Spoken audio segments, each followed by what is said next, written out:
Lux presents Hollywood.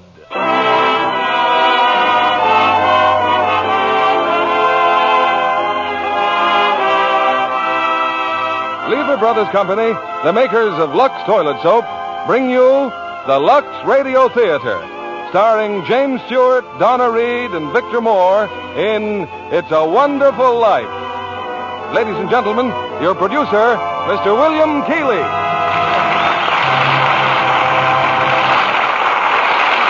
Greetings from Hollywood, ladies and gentlemen. Tonight we bring you one of the season's most inspiring hits, a Liberty Films production that's been nominated for the highest screen award. Yes, It's a Wonderful Life. And we present it now with its original fine stars, Jimmy Stewart and Donna Reed. Jimmy in the role which won him a nomination for the best performance of the year. Also in our cast is starred that fine comedian, Victor Moore. It's a Wonderful Life is the drama of a typical American. Might be you, it might be me. He dreams of glory, he lives in hope, he loves and doubts, and only Providence puts a final value on his service to humanity. Our story starts before the war, when life was normal. Shortages were generally unknown, and simple luxuries like Lux soap were abundant. I won't say that's the only reason people said it's a wonderful life, but I do know from the thousands of letters in our files that most of them said it's a wonderful soap. And they keep right on saying it day after day. In fact, the popularity of Lux soap is what makes it possible to present such entertainment as Frank Capra's great production, It's a Wonderful Life, starring Jimmy Stewart as George, Donna Reed as Mary Hatch, and Victor Moore as Clarence.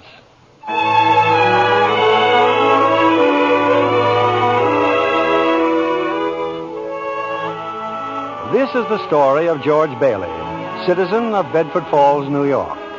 George Bailey, who more than anything under the sun wanted to see the world, the wonderful, exciting world that lay somewhere beyond the limits of his hometown. Oddly enough, this story does not begin in Bedford Falls. In fact, it doesn't begin anywhere in the world. It begins in heaven, where the superintendent of angels has just summoned an apprentice angel named Clarence. Oh, I'm really going down to earth, sir? Oh, how splendid. Yes. There's a very discouraged man down there, Clarence, George Bailey. At exactly 10:45 p.m., Earth time, he'll be thinking seriously of ending his life. Oh, dear, his life. Now, I want you to stop him if you can. Now, sit down. I'll give you Bailey's case history.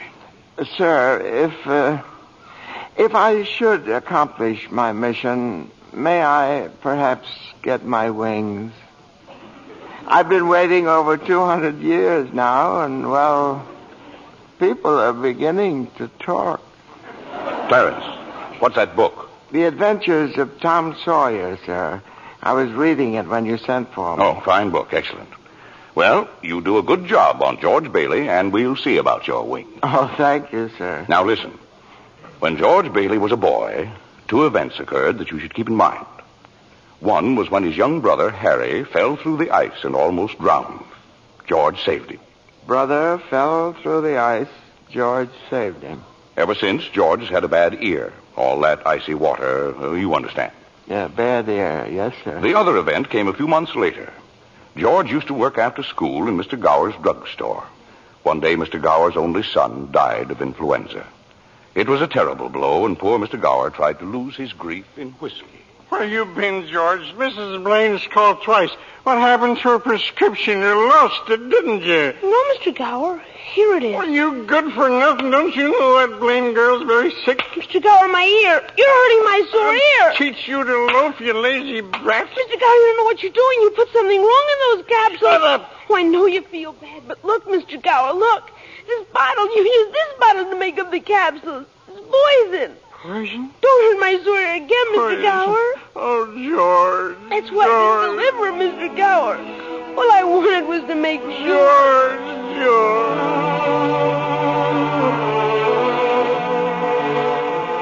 Well, Clarence, that was George Bailey as a boy. When he grew up, he wanted to go to college, but there just wasn't the money. So he worked 4 years in the Building and Loan Association. Building and Loan Association? Oh, I forgot to tell you. George's father was in the building and loan business. He and George's uncle, Billy. High ideals and low bank account. Anyway, George worked for his father and saved enough to see him through the university. That summer, though, he was going to Europe. Got a job on a cattle boat. Do a little traveling before college.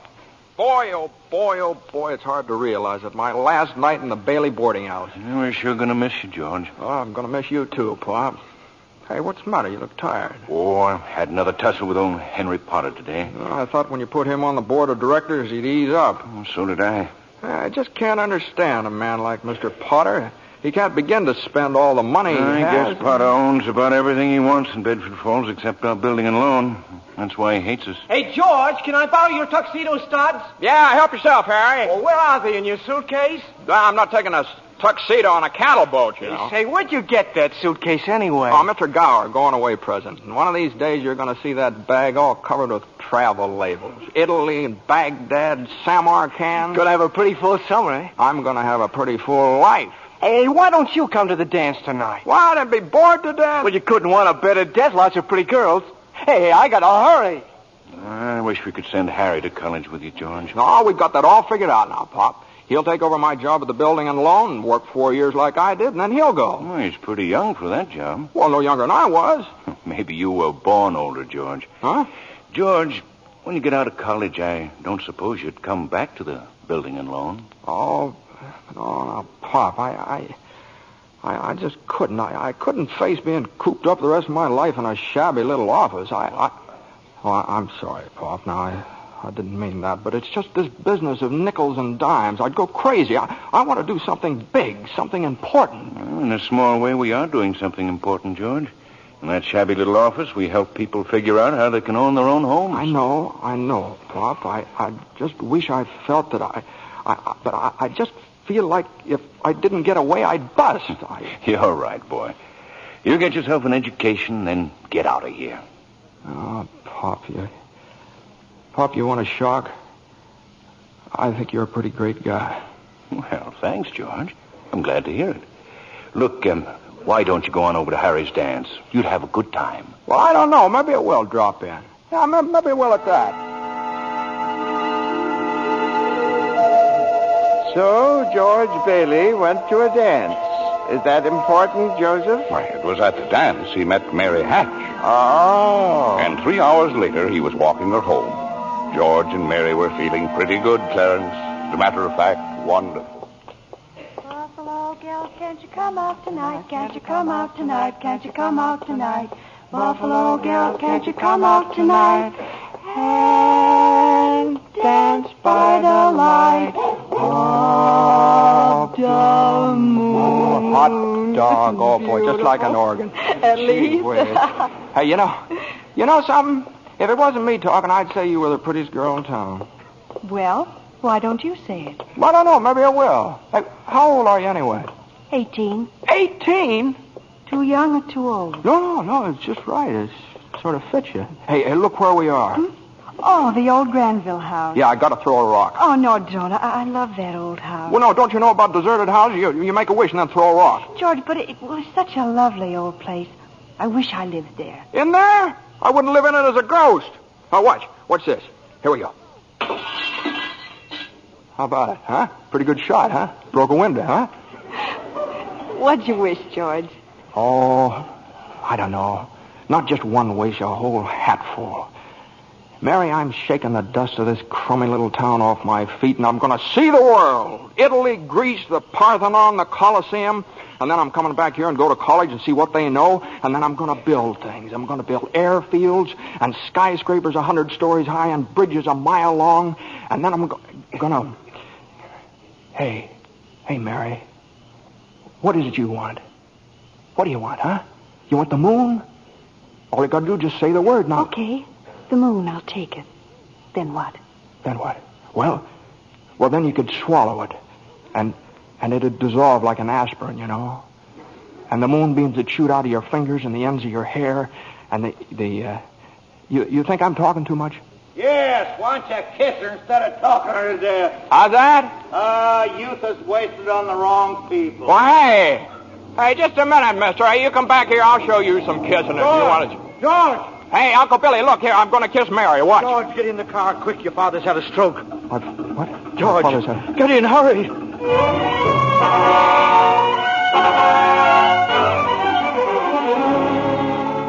Well, George's father died that night, Clarence. So, of course, George couldn't go to Europe. But that fall, just as he was ready to leave for college, the directors of the building and loan had a meeting. They were going to appoint a successor to Mr. What was that you said, Mr. Potter? I said as long as Peter Bailey's dead, let's dissolve the building and loan. We don't need it. Now, wait a minute. Oh, you wait a minute. Peter Bailey was not a businessman. Ideals without common sense can ruin a town. What do we get? A discontented, lazy rabble instead of a thrifty working class. Hold on, Mr. Potter. I meant no disrespect, George, but... Oh, wait a minute there. Why my father ever started this cheap penny-ante building and loan, I'll never know. But just remember this, Mr. Potter, this rabble you're talking about, they do most of the working and the paying and living and dying in this community.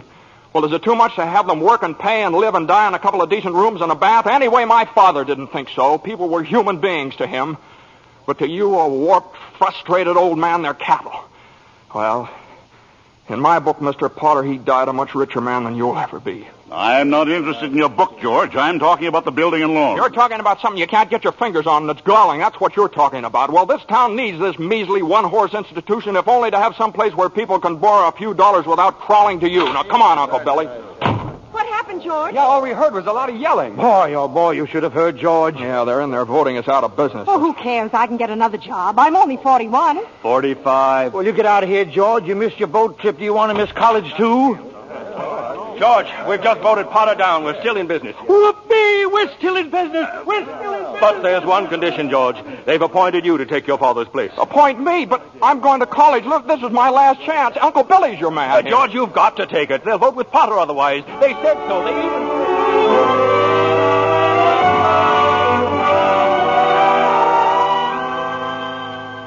I know George Bailey didn't go to college. That's right, Clarence. He gave his college money to Harry. Harry went instead. But what happened to that good-looking girl, you know, Mary? Oh, George saw her now and then. Not very often, though, because Mary went away to school, too. Anyway, George waited 4 years more for Harry to come back and take over the building and loan. He could still see the world. He planned to work in the oil fields, Venezuela. Except when Harry came home, he wasn't alone. There was a girl with him, his wife. George? Yeah, I'm out here on the porch, Mother. I just thought I'd get some air. Well, how do you like your new sister-in-law? Oh, she's swell. Looks like she can keep Harry on his toes. Yeah, and keep him out of Bedford Falls anyway. What do you mean? Well, Ruth's father, he's got a wonderful job for Harry up in Buffalo. Buffalo? Well, that means you can't... Yeah. George, did you know Mary Hatch is back from school? Mm-hmm. Yeah. Nice girl, Mary. Mm-hmm. Oh, stop grunting. Mm-hmm. Give me one good reason why you shouldn't call on Mary. Well, Sam Wainwright. Sam's crazy about Mary. Well, she's not crazy about him. Well, now, how do you know that? Did she discuss it with you? Besides, Sam's away in New York. Oh, and all's fair in love and war. I see. Okay, Mother, I think I'll go out and find that girl and do a little passionate necking. Oh, George. Goodbye, Miss Bailey. By the way, do you want any books at the library? Library? George, you go and see Mary. Do you hear?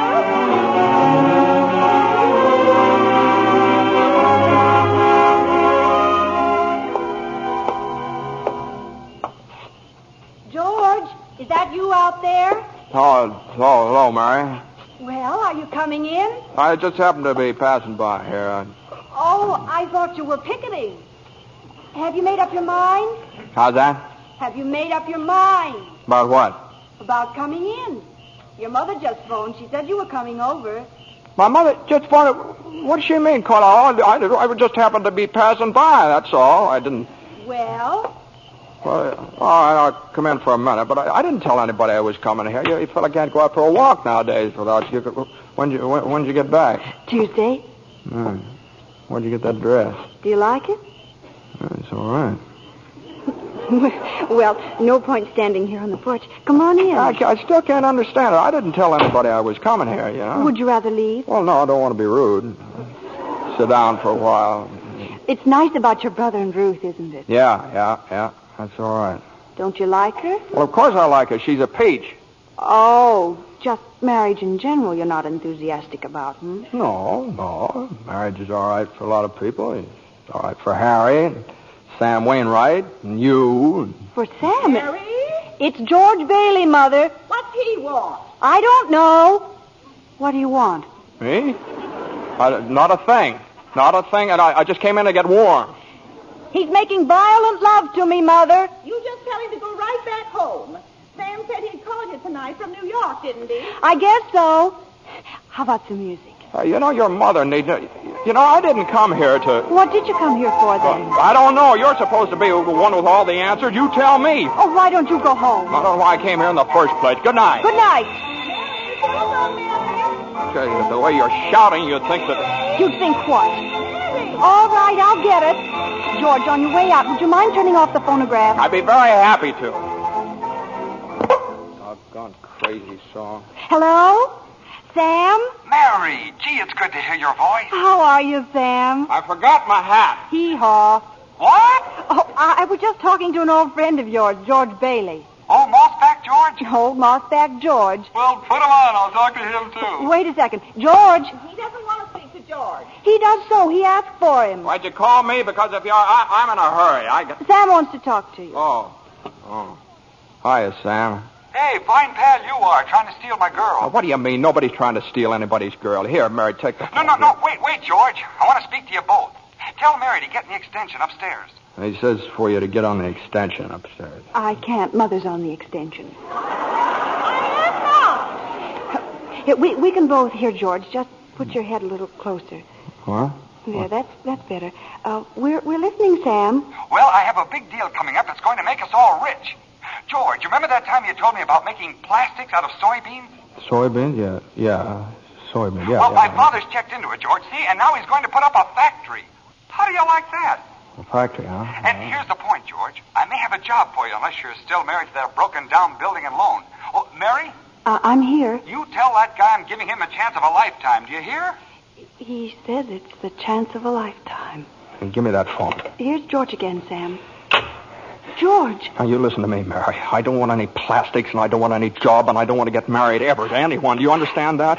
I want to do what I want to do, and you're not going to trick me. And you're... Mary. George. Mary. Oh, Mary, darling, I love you, Mary.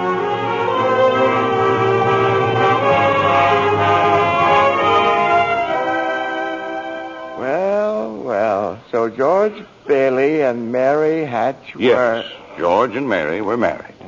And they started off on their honeymoon in Ernie Bishop's taxicab. Hey, where are you two going on this here now honeymoon? We're going to shoot the works, Ernie. A whole week in New York, a whole week in Bermuda, the highest hotel, the oldest champagne, the hottest music, and the prettiest wife. So you're finally getting out of Bedford Falls, huh? Then what? Then what, honey? After that, who cares? That does it. Hey, Mrs. Bailey, I haven't kissed you. Hey, George, there's something funny going on over there. Look over there at the bank. It looks like a run. All right, pull over a minute, will you, Ernie? George, let's not stop. Please, let's go straight to the No, wait a station. minute. I better see what it is. I'll be right back. George, please. George!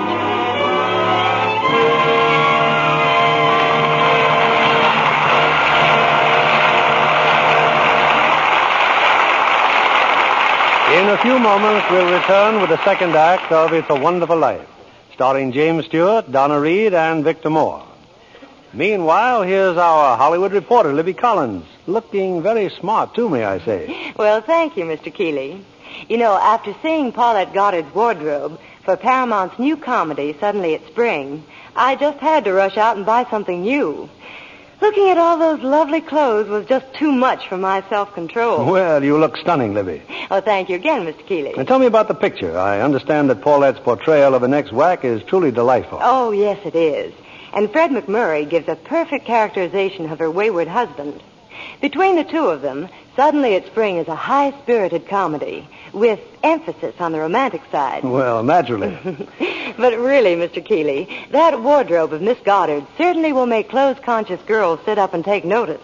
I'll bet you think so, too, Mr. Kennedy. Well, Libby, men seldom know much about styles. Well, what I notice about a dress is the general effect when a woman wears it. Some girls always seem to have that right-on-the-beam look. You know what I mean. Well, I think what you have in mind, Mr. Kennedy, is good grooming. Screen stars certainly put great emphasis on it. A perfect hairdo, fresh, beautifully cared-for skin. Those are essentials. That must be the reason Lux Toilet Soap continues to be a studio standby, no matter how often other styles change. Well, that's what Miss Goddard told me. She says her beauty facials are so quick and easy and work so well. She's never without a supply of Lux Toilet Soap. I can depend on it for daily complexion care, she said. I wish you'd tell the ladies in our audience how easy these Lux Soap facials are, Libby. Well, here's what Paulette Goddard does. She says, I cover my face with the fragrant Lux Soap lather and work it well in. I rinse with warm water, then cold, and use a soft towel to pat my skin dry. Gives skin quick new beauty, she says. Daily Lux Soap facials do make skin lovelier. Recent tests by skin specialists proved it.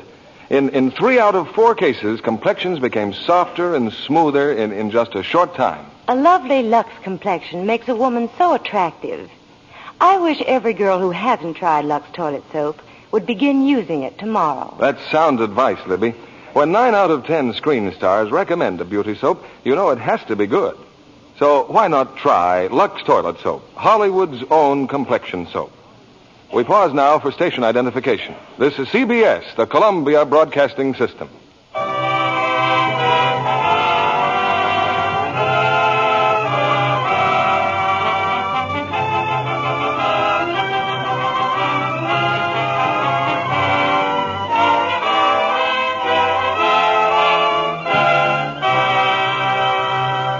Act 2 of It's a Wonderful Life, starring Jimmy Stewart as George, Donna Reed as Mary, and Victor Moore as Clarence.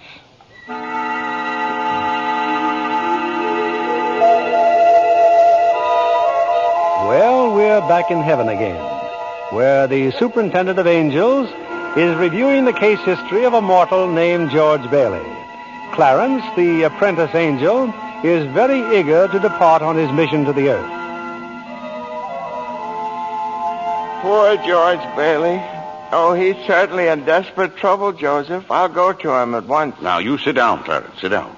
We're nowhere near the point where George Bailey's thinking of taking his life. We're not? Now, where were we? Yes. George and Mary had just started out on their honeymoon when they ran smack into the financial panic of 1932. In the waiting room of the building and loan, 100 frantic people were clamoring for their safety.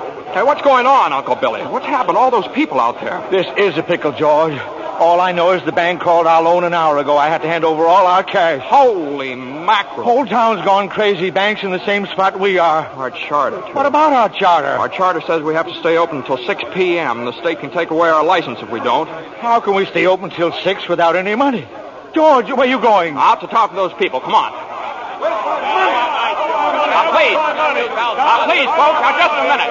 Just a minute. Now, please. How about our money, George? Where's our money? Well, come on. Now, please. Well, wait a minute. Now, listen to me.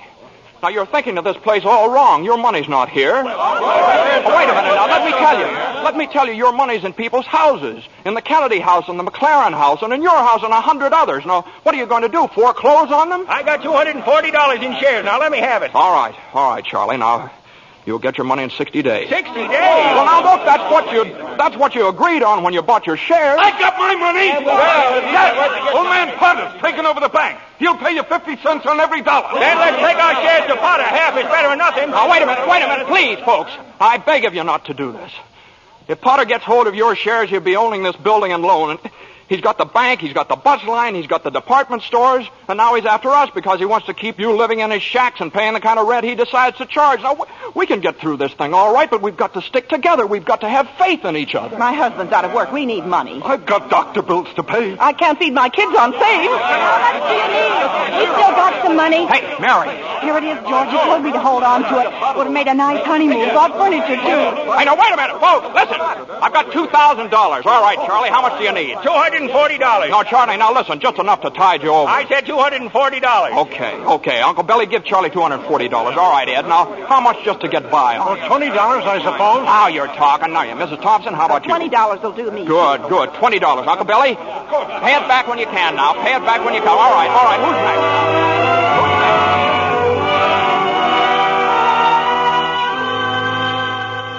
next? Look at the clock. Look. 5 seconds, 4 seconds, 3, 2, 1. 6 o'clock. We made it. Lock that door, Eustace, quick. Boy, we're still in business, Uncle Billy. We've even got $2 left. George, there's a call for you. Okay, and then call my wife, will you? She's probably over at Mother's. Mrs. Bailey's on the line. I don't want Miss Bailey. I want my wife, Mrs. Bailey. Mrs. Bailey, that's my wife. That's my. Give me the phone, will you? Hey, Mary. Listen, Mary. I'm sorry. Come home. Well, what home? Well, 323 Sycamore. Well, whose home is that? What? Well, Mary, how can I? Well, sure. All right, sure. I'll be there. Clarence, guess what 323 Sycamore was? His mother-in-law's house, huh? Oh, no. Number 323 Sycamore was the old Granville house, the one George threw rocks at and made wishes. Yes, sir, that's where they spent their honeymoon. That's where they started housekeeping. They were still living there 2 years later when old man Potter asked George to stop over at his office. Sit down, George. Sit down, do. Have a cigar? Well, thank you, sir. George, you're a young man, married, making, say, $40 a week at the building and loan. 45. 45. Now, if you were some ordinary yokel, I'd say you were doing fine. But George Bailey is intelligent, ambitious. He hates the building and loan almost as much as I do. He's been dying to get out of town ever since he was born, but he's trapped. Trapped into frittering his life away playing nursemaid to a lot of garlic eaters. Do I paint a correct picture, George, or do I exaggerate? Well, what's your point, Mr. Potter? My point is that you're the only man in town who has licked me. George, I want to hire you. Manage my affairs. I'll start you off at $20,000 a year. $20,000 a year? Are you sure you're talking to me? I'm George Bailey. Don't you remember me? The building and loan, remember? Yes, George Bailey, whose ship has just come in, providing he has sense enough to climb aboard. Well, but what about the building and loan? Confound it, man. I'm offering you a 3-year contract at $20,000 a year. Is it a deal or isn't it? No. The answer's no, doggone it. If you offered me $1 million to stay around this town and play stooge to you, the answer'd still be no. Now, let me alone. Don't bother me.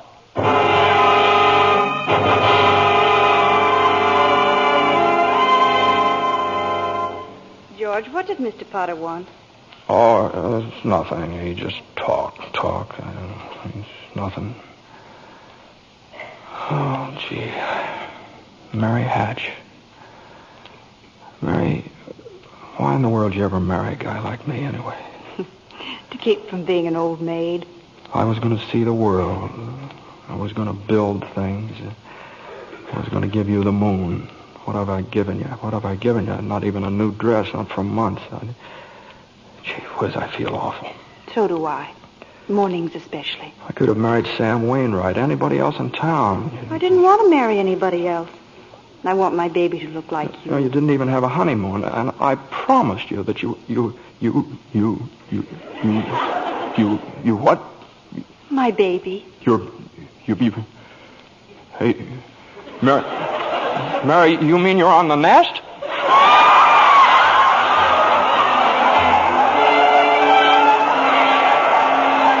Well, Mary had her baby, Clarence, a boy. You don't say. Then she had another one, a girl. Well, what do you know? Night after night, George had come home late from the office. Things weren't good with the building and loan. Potter was really bearing down on him. Then came the war. Mary had another baby by then. Oh. But she still had time to help out in USO. Uncle Billy sold war bonds. And George's brother Harry became a real hero. Shot down 15 planes. But George, what about George? Well, George was 4F, his bad year. He was an air raid warden. On VE Day, he wept and prayed. On VJ Day, he wept and prayed again. We're getting pretty close to today, aren't we, sir? Yes, Clarence. You now know almost everything you have to know about George Bailey, except what happened that finds him down there at this moment, wanting to die. Well, sir, well... Well, today's the day before Christmas. Earth time. George is pretty excited. Hey, Tilly! Eustace! Hey, look at the newspaper. Commander Harry Bailey, decorated by the president. That's my kid brother. The Congressional Medal of Honor. Gosh, George, gosh. What do you think about the 15 Jap planes? And the last one he got was just about to dive into a transport loaded with soldiers. You know what that means? He saved lives, hundreds of lives. Hey, gee, where's Uncle Billy? Huh? We're going to the bank, George. He's depositing that $8,000. Good. Go. Who's that in his office there? It's that man again, the bank examiner. Oh, yeah. Well, good afternoon, Mr. Carter. Hey, Tilly, get the books from Mr. Carter. Will you? You know, that's my brother's picture there, Mr. Carter. He shot down 15 planes, and one of them was just about... Well, Mr. Henry F. Potter come to the bank to deposit some more loot, eh? Sure, you old fool. How do you like the news in the paper, Mr. Potter? Just can't keep those Bailey boys down now, can you? Let me see that newspaper. Here, sorry I can't chat, you old thief. Got to make a deposit. Here you are, Horace. Deposit slip, bank book, and a very Merry Christmas to you. You too, Mr. Bailey. Say, you've forgotten something, haven't you? Horace, I've forgotten things all my life. Get a wiggle on, boy. But, Mr. Bailey, where's the money? What's that? You want to make a deposit? Well, certainly I want. Well, it's customary to bring the money with you. It's gone. Where'd I put it? Where'd I put that money? A terrible thing, Clarence, terrible. Uncle Billy couldn't find the money because the envelope with the $8,000 was folded up in that newspaper he gave to old man Pop. I just don't know what happened to it, George. I just don't know. $8,000. Uncle Billy, the bank examiner's here, and it's not our money. It belongs to the depositor. George, what are we going to do? We've traced every step I took. We can't stand here in the street. Are you sure you didn't put that envelope in your coat pocket? I think so. Maybe. Oh, I'm no good to you, George. I'm no good. Now listen to me. Think, will you? Now try and think. I can't think anymore. I can't. Where's that money, you silly old fool? You know what this means? It means bankruptcy and scandal and prison. One of us is going to jail. Well, it's not going to be me. Now get out of my way. I'm going home.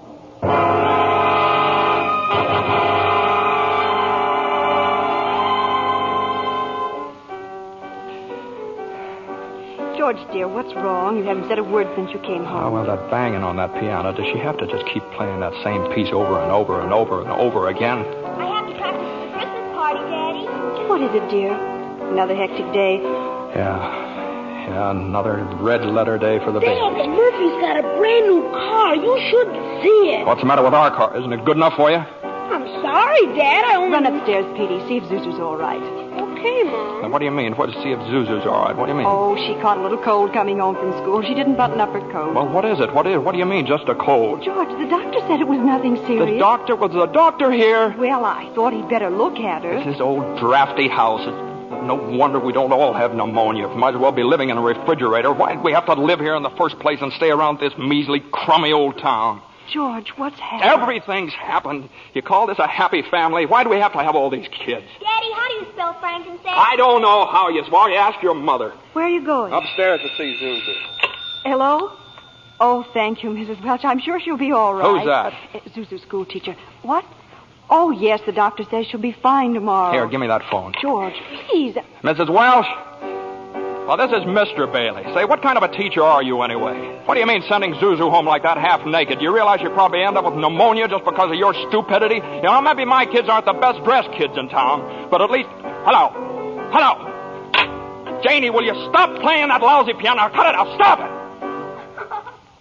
it. George, for heaven's sake, what's wrong with you? I'm sorry. Janie, I'm sorry. Mary... I just got to get out of here.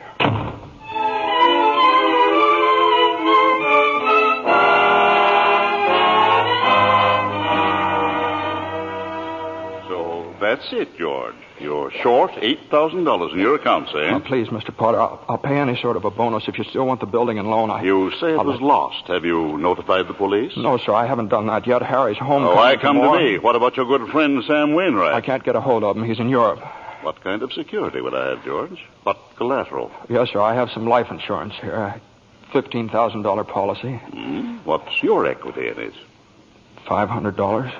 And you want $8,000? You once called me a warped, frustrated old man. Well, what are you but a warped, frustrated young man crawling on your hands and knees for help? Why don't you go to the riffraff you love so well? Ask them for help. I'll do anything, Mr. Potter, please. Please help me, Miss. My wife and kids. I'm calling the district attorney. $500. You know something, George? You're worth more dead than you are alive. Now get out of here. Get out.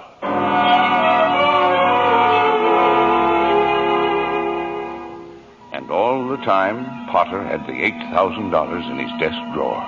It's still there, Clarence.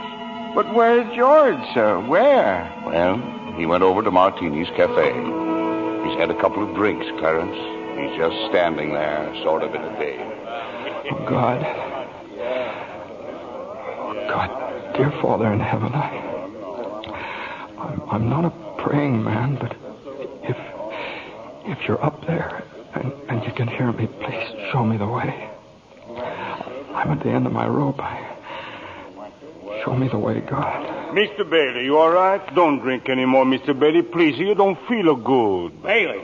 Did you say Bailey? Which Bailey? This gentleman is Mr. Bailey, George Bailey. George Bailey, huh?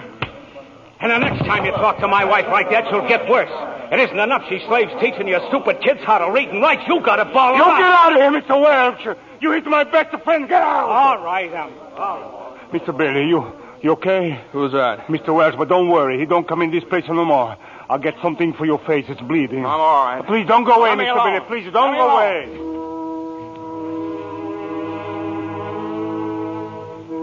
Well, George left Martini's Cafe 5 minutes ago, Clarence. He's at the river now, on the bridge, looking at the water. Are you ready, Clarence? All ready, sir. Very well. Save George Bailey's life, and you get your wings. My wings. Oh, thank you, Joseph. George! George Bailey! Get away from that bridge! You hear me? George! George!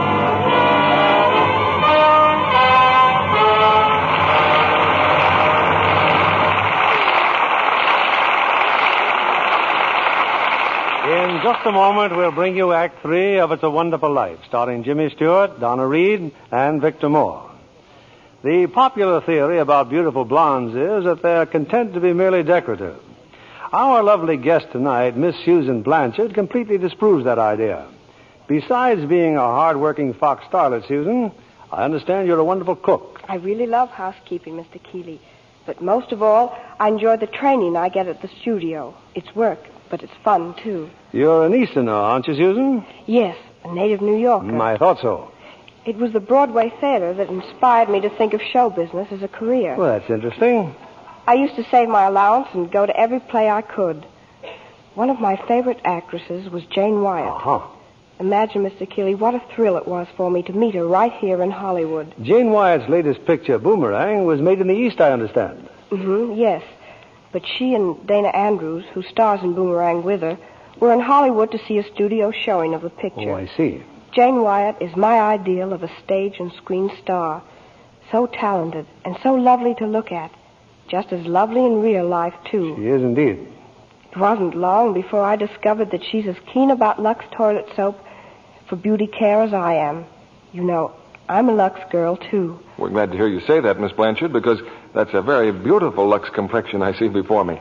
Just right for blue eyes and ash blonde hair. Thank you, Mr. Kennedy.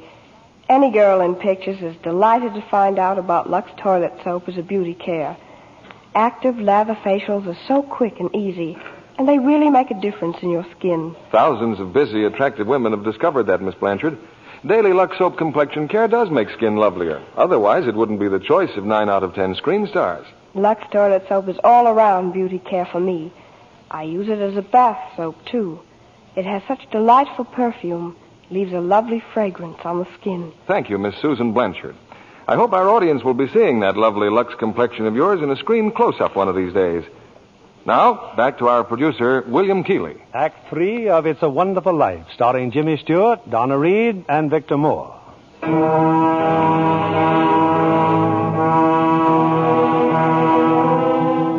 Numb with despair, convinced, as Mr. Potter said, that he's worth more dead than alive, George Bailey stands on a bridge, staring at the dark and frigid waters below. Suddenly, there's a splash.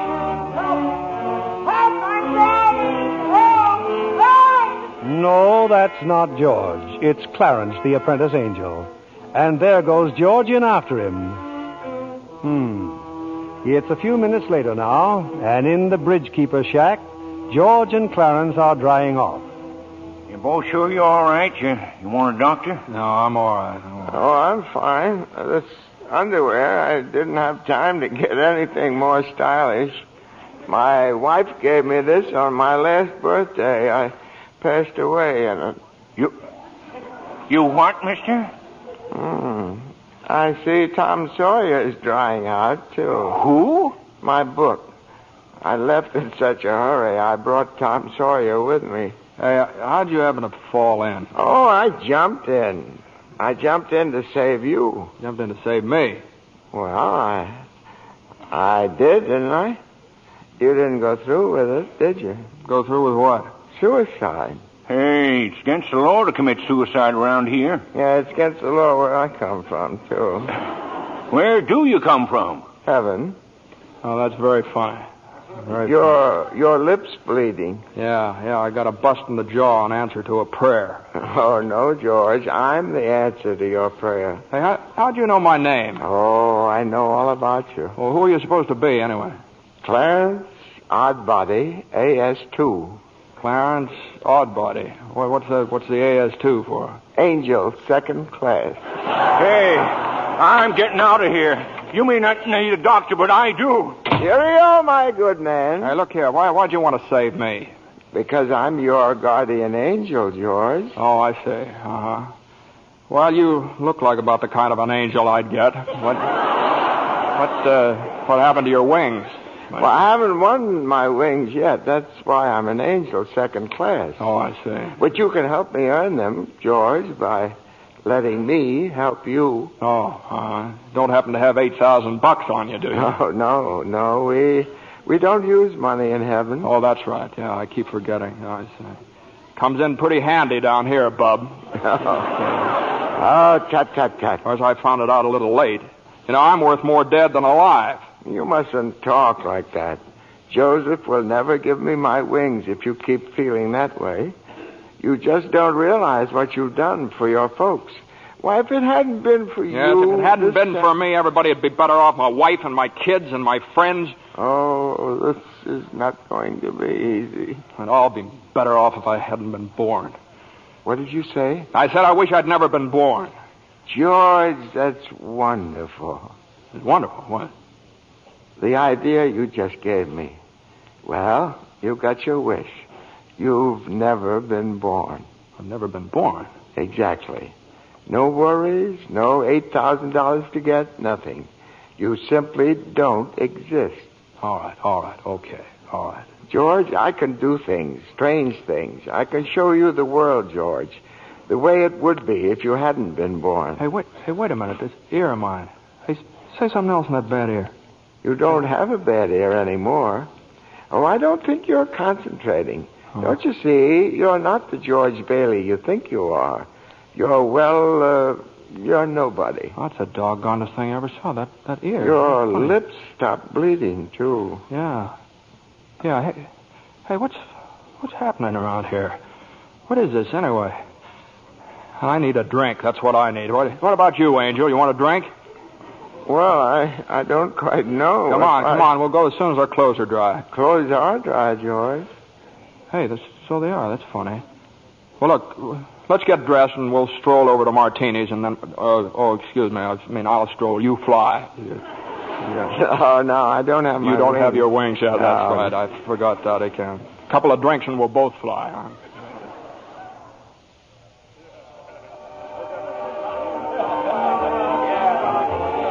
What'll you have, fellas? Hey, where's the boss? Where's Martini? Look, wise guy, I'm the boss, see? Okay, well, double scotch, quick, will you? What's yours? You know what I just love? Some mulled wine. Huh? Heavy on the cinnamon and light on the cloves. Off with you, my lad, and lively now. Now cut it out. Oh, come on, here. Just give him the same as I ordered. He's okay. Two double scotch. What about this place? It's all changed. All of Bedford Falls has changed.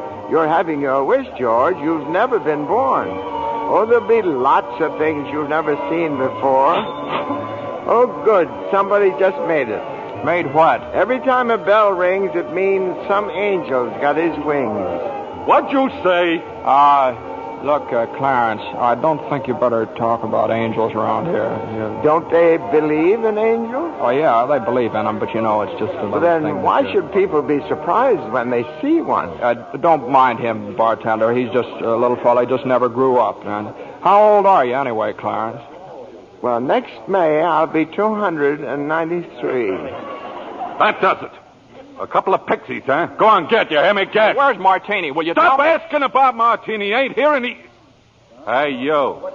Rummy, didn't I tell you never to come panhandling around here? George, look. Hey, it's Mr. Gower. Mr. Gower. Listen, Mr. Gower, don't you know me? This is George Bailey. You buy me a drink, mister? Just one drink, will you, mister? Pinky! Yeah, Nick. Throw the rummy out. Oh, no, please. Hey, bartender, that's Mr. Gower, the druggist. That rumhead spent 20 years in jail for poisoning some kid. If you knew him, you must be a jailbird yourself. Pinky, here's 2 more. Get him out of here. Well, get up, George. Good thing he threw us in a snowbank, huh? Where's Mr. Gower? Mr. Gower doesn't know you, George. You see, you weren't there to stop him from putting poison into that prescription. Hey, what do you mean I wasn't there? Look, tell me, what are you? Are you a hypnotist? George. Look, why am I seeing all these strange things here? Don't you understand? It's because you were not born. Well, if I wasn't born, then who am I? Nobody. You have no identity. What do you mean I have no identity? No papers, no driver's license, no 4F card, no insurance policy. Zuzu's bell. What? Zuzu's bell. I bought my little girl a bell to hang on the Christmas tree, and I forgot to give it to her. I've got it in my... It's gone. It's gone, too. Everything's gone. But you've been given a great gift, George. A chance to see what the world would be like if you'd never been born. You're crazy. You're crazy as a bedbug, and you're driving me crazy, too. Now, look, I'm going home to my wife and family. Do you understand that? And I'm going home alone. Better not leave him alone, Clarence. Keep following him. Joseph, I'll stay near him, sir. Poor George. He's seeing Main Street now the way it'd be if he hadn't lived. The thing that's really shocked him, sir, is the building and loan office. Know what's there now? Pawn shop. What's he doing? Can you see? He's talking to Ernie Bishop, the taxi driver. He wants to go home. You better tag along, Clarence. Oh, I will, sir. I will. Come on, step on it, will you, Ernie? Get me home. I'm off my nut. Where do you live, buddy? Oh, now, doggone it, Ernie. Don't you start pulling that stuff on me. 323 Sycamore. 323 Sycamore? Yeah, hurry up. Zuzu's sick. Okay, buddy. Hey, look, Ernie, I don't know what's happened. I'm going crazy or something. I got some bad liquor. Now, look, tell me this now. You're Ernie Bishop, right? And you live with your wife and kid, Donna? You seen my wife? What do you mean? I've seen your wife. I've been in your house 100 times. What do you... We built it for you, didn't we? Bud, my wife took the kid and ran away 5 years ago, and I ain't never seen you before in my life, see? Okay, Ernie, okay. Just step on it. Get me home.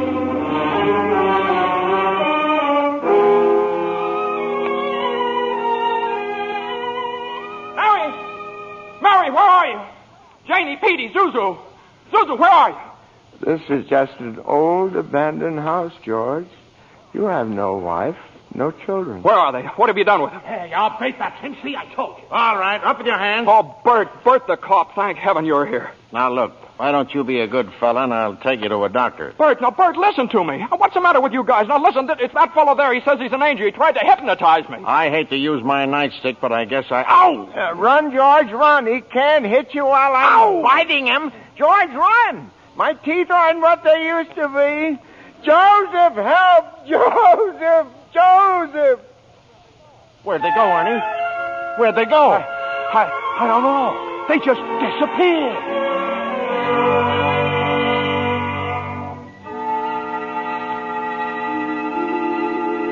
Clarence! Oh, Joseph, I hope you don't mind my calling on you like I did. It was very irregular, Clarence.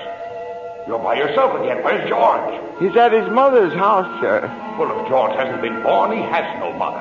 Oh, he's being very stubborn, sir. He'll just have to find these things out for himself. But his mother, that's a terribly bitter blow to a man, his own mother not knowing him.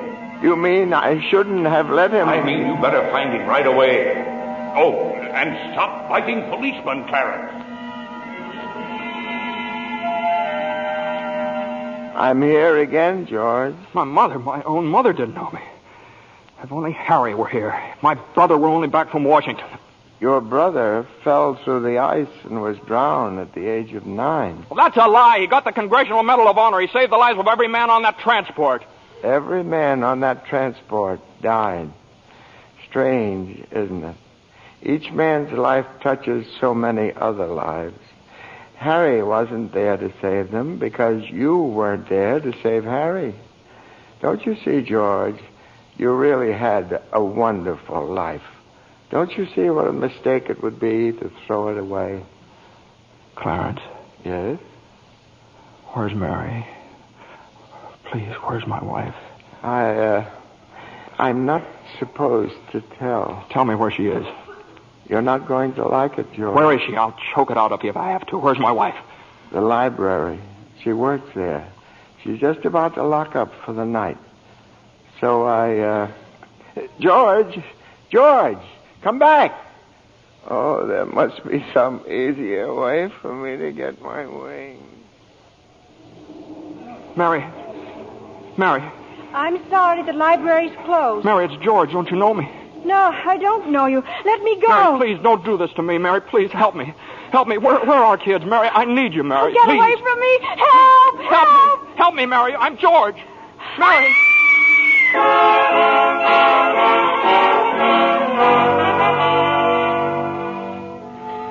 Clarence.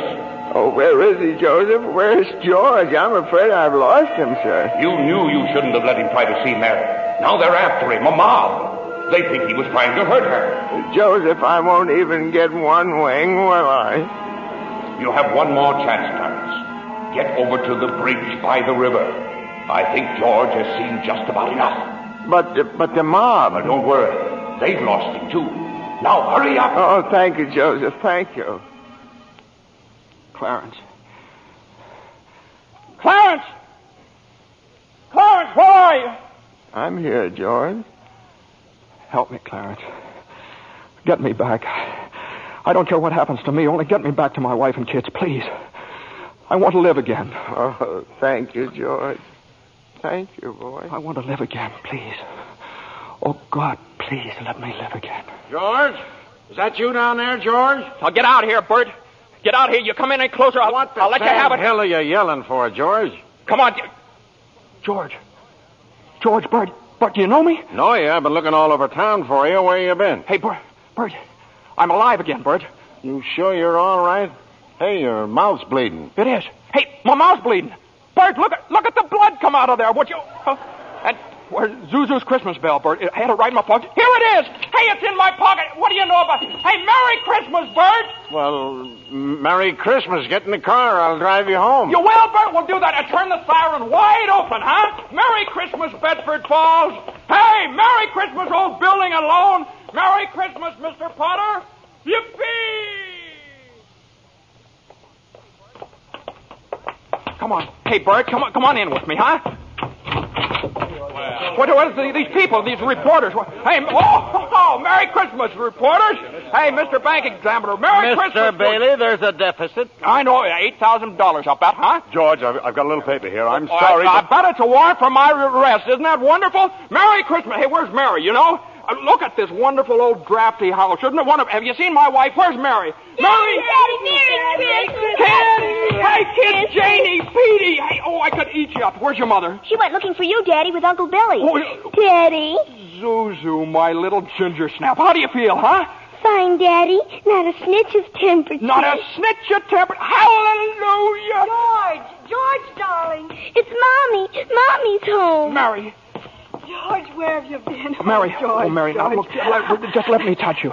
Oh, you're real, Mary. Oh, you've no idea what happened to me. You've no idea what's happened either. They're on their way here. Who's on their way? Oh, the police department? The FBI, the National Guard? I'm alive again, Mary. Oh, listen, Mary, I'm alive again. Oh, yes, darling, yes. Now close your eyes and come on downstairs. What is it? Can't open my eyes yet, Mary? What's going on here? Now keep your eyes closed. Now, I'll just walk you over here by the Christmas tree and... Well, the people, I hear lots of people. What is it? Lots of people. Just 1 minute now. We're all ready, Uncle Billy. Come in, everybody. John, look! Just look! Uncle Billy! Charlie! Money, George. A laundry basket filled with money. Money for you. Mary did it, George. Mary! I don't understand. What money? What? People heard you were in trouble, darling. These people, your friends, they've collected this money for you. The $8,000. Charlie. Hey, there's Martini. Mr. Gower. Hey, how are you, Mr. Gower? Mrs. Thompson, Ed, Tom, everybody. None of us would have a roof over our heads if it wasn't for you, George. Gosh, this is wonderful. Hey, Mary, look who's coming in. Mother. Hi, Mother. Hey, and Harry. Got Mary's telegram, George. I flew in as fast as I could. Hey, everybody, a toast. How about a toast? Oh, good idea, Ernie. A toast to my big brother, George, the richest man in town. Good old acquaintance be. Daddy, my Christmas bell. You didn't forget. Forget? Here, honey. Here's your bell. Daddy. Darling, what's this on the table here? This book? The Adventures of Tom Sawyer. Look, there's something written in it. Dear George, remember no man is a failure who has friends. Thanks for the wings. Love, Clarence. Clarence? Yeah, he's a very dear friend of mine. Daddy, Mrs. Wells says every time a bell rings, an angel gets his wings. That's right, Zuzu. That's right. That's right. Attaboy, Clarence. Attaboy, Clarence. Happy landing.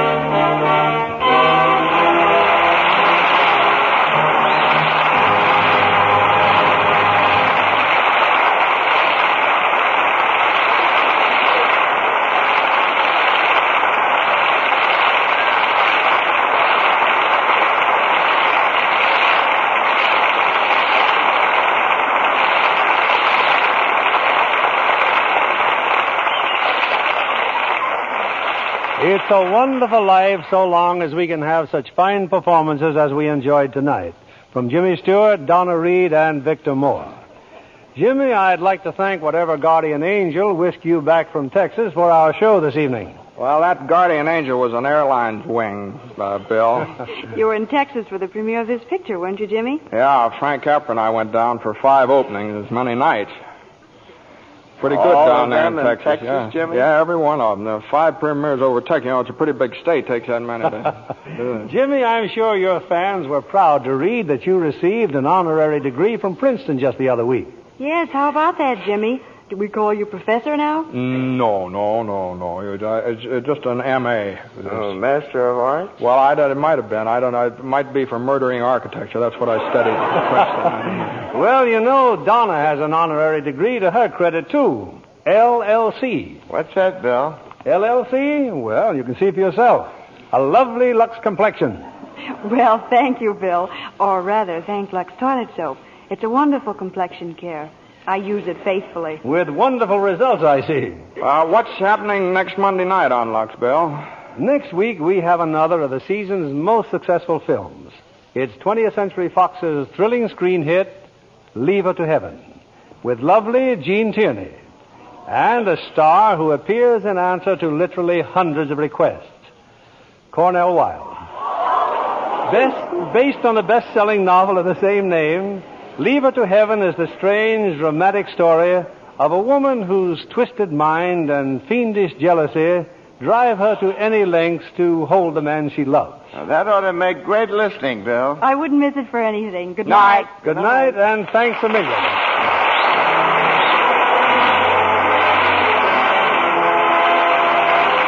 Lever Brothers Company, the makers of Lux Toilet Soap, join me in inviting you to be with us again next Monday evening when the Lux Radio Theater presents Jean Tierney and Cornell Wilde in Leave Her to Heaven. This is William Keeley saying good night to you from Hollywood.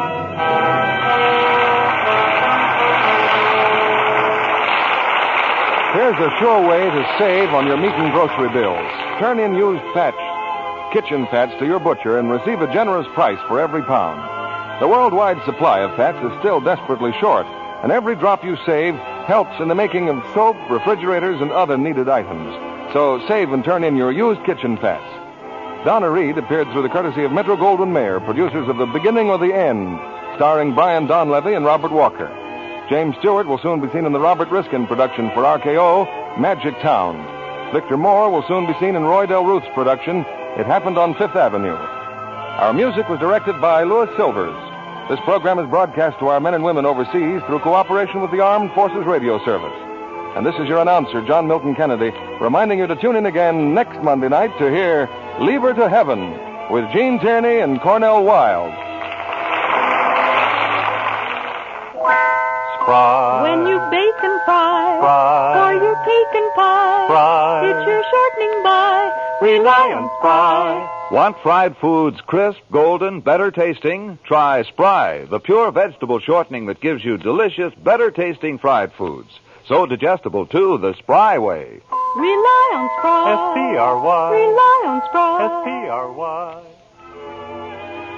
Be sure to listen in again next Monday night to hear the Lux Radio Theater presentation of Lieber to Heaven.